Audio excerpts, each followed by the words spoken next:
Olá, graça, paz e alegria. A porção de hoje, recomendada para a leitura da Bíblia em um ano no plano sequencial, é 2 Crônicas do capítulo 7 ao capítulo 9. É mais um texto com muitas informações históricas que a leitura já nos permite conhecer e entender o que o texto de fato apresenta. Talvez com alguns objetos e algumas construções relacionadas com o templo, nós poderíamos passar um tempo conversando, com alguns exemplos para que pudéssemos visualizar melhor, mas aí teria que ser um estudo com apenas o templo como tema. Permitindo o Senhor, podemos até ter isso em breve. Talvez como um texto na parte de estudos do Compartilhando na Web, porque assim talvez seja mais fácil para colocarmos alguns exemplos, quem sabe imagens, até imagens aproximadas de cada coisa, para que possamos visualizar um pouco melhor. Quem sabe aquela ideia também que eu falei de comparar as coisas do tabernáculo ainda com questões espirituais, quando nós conversamos sobre o texto lá no livro do Êxodo ainda, possa ser então esse estudo pudesse ser uma introdução para esse texto falando agora do templo de Salomão, indo do tabernáculo para o templo. Permitindo o Senhor, se assim for o caso, logo teremos isso lá no site, se o Senhor encaminhar para fazermos dessa forma. Acredito que através de um texto fique mais claro, mais fácil de visualizar, porque aí é possível colocar algumas imagens e permitir a comparação também visual do que os textos dizem a respeito tanto do tabernáculo como a respeito do templo aqui de Salomão. Eu acredito que o ponto alto deste texto de hoje, de 2 Crônicas, do ponto de vista da questão devocional, seja a revelação do Senhor para Salomão. Mais especificamente, uma parte dessa revelação que está no texto, talvez o texto mais conhecido de 2 Crônicas, no capítulo 7, o versículo 14. É importante notar que há um pacote em versículos anteriores e posteriores que dão a forma para que possamos entender melhor as coisas. E mesmo nesse versículo 14, que eu acredito que seja o versículo realmente chave, por isso que ele é tão conhecido e tão comentado, ele é o versículo chave dessa sequência, tenho essa impressão.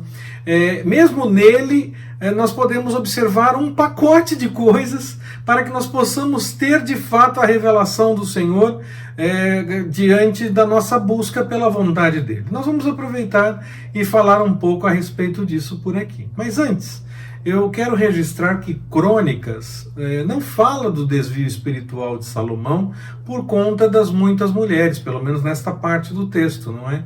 E esse seria o momento de fazer esse registro, como Reis fez, mais ou menos neste momento da história.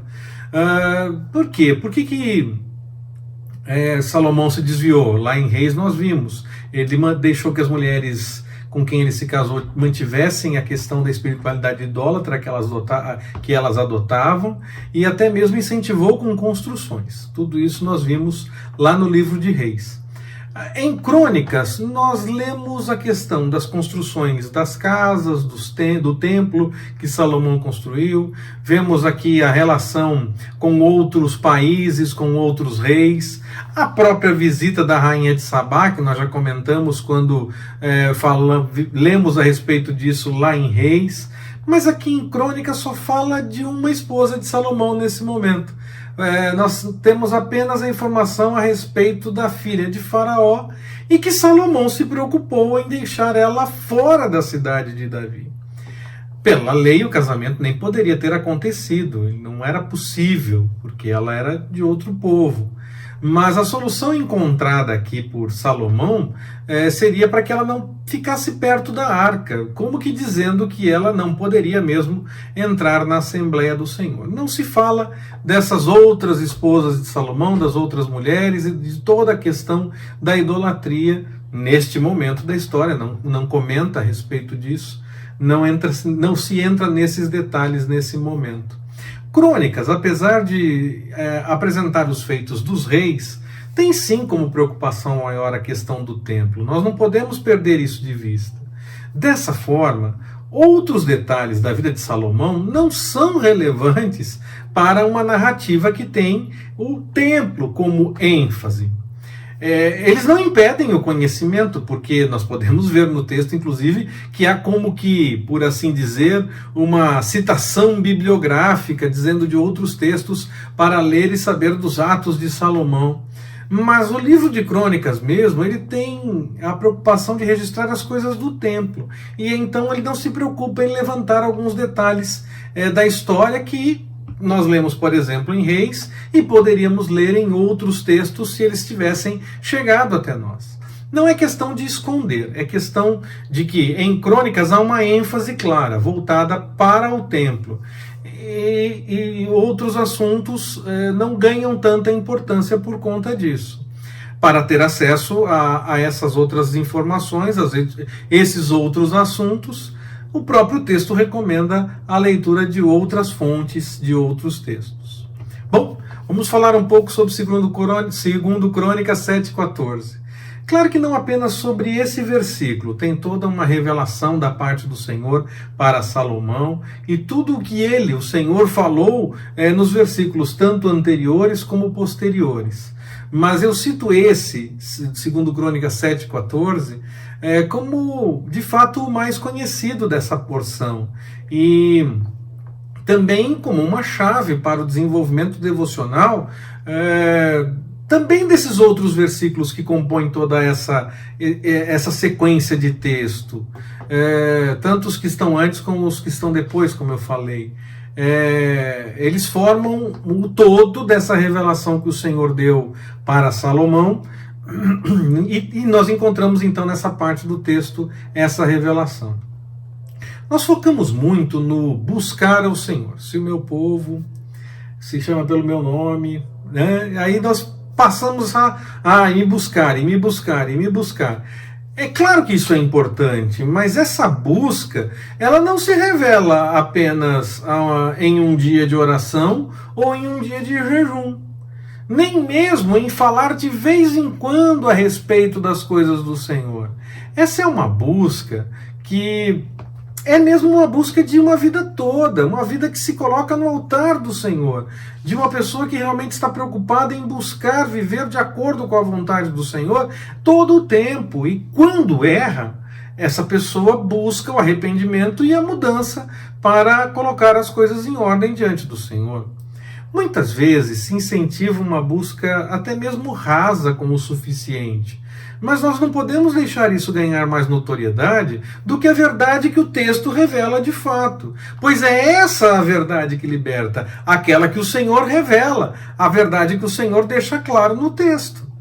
Antes de esperar que o Senhor ouça e dê uma resposta, é necessário se humilhar, orar, buscar a face do Senhor, se desviar dos maus caminhos.